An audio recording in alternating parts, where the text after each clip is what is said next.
for an internship, would you first tackle smaller publishing houses or larger? What would you, I guess, a better question, what would you see as the advantages and disadvantages of trying to get an internship in a smaller publishing house versus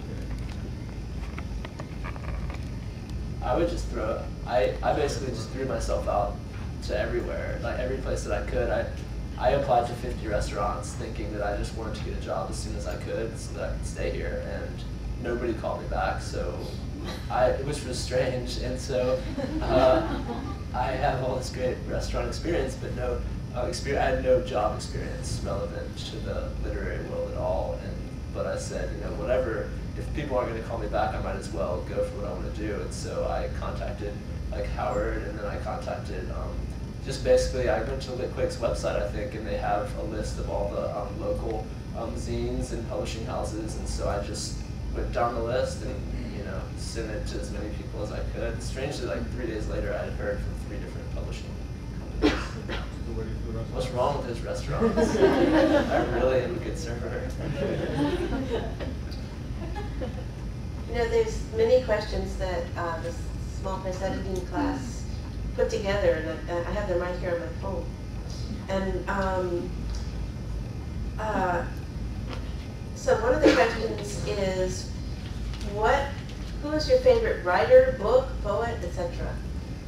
I guess they wanted to know, like, who is your favorite? My favorite book. Writer? Who are you reading right now? Who are you excited about?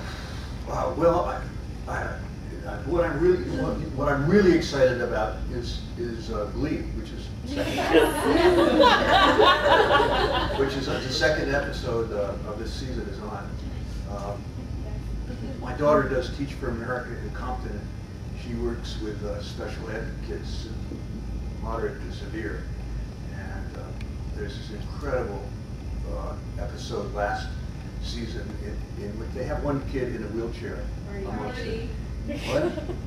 Yeah, and he's cool and he tries hard and he's very staunch. And so they did one number with everybody was in a wheelchair. Yeah, it's so great.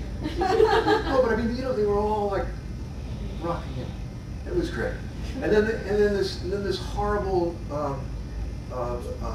boss coach of the cheerleaders.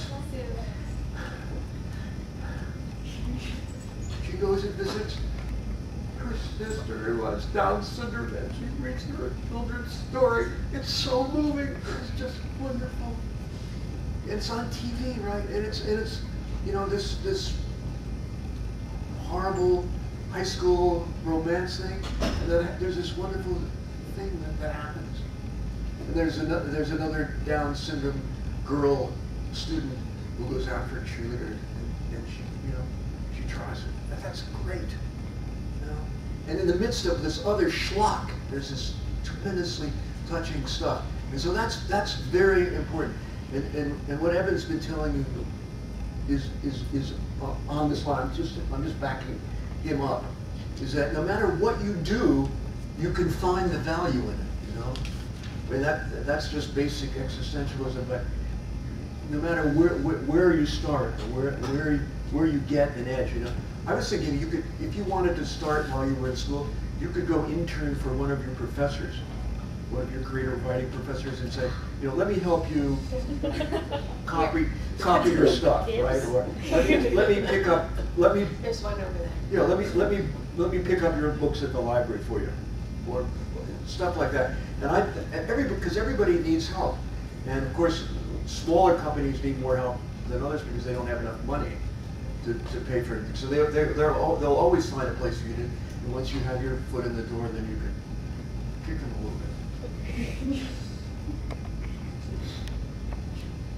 What are you reading now, Andy? I'm watching. Oh, excuse me. I wanted to say. I'm reading John Keegan's history of the Civil War. Oh, cool. That's just terrific.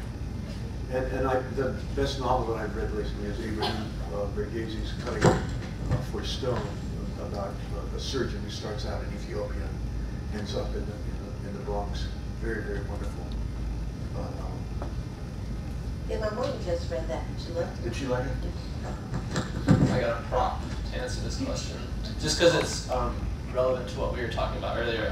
This is a galley of a friend of mine's book. Maybe I shouldn't say that, but He wrote it on tweets. right. This is the first book that was novel that was ever released through Twitter, and he got a lot of press for that all over the country, and probably still all over sucks, the but- world.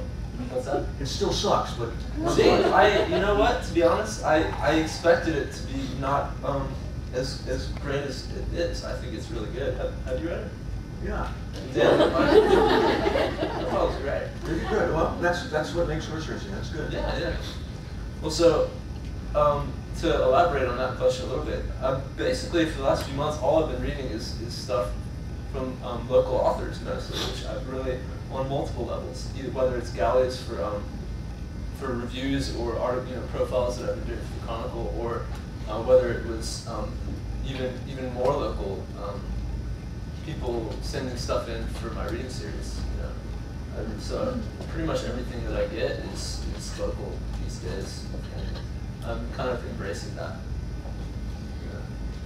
I think that our time is just about up here, so do we have a final question for each person?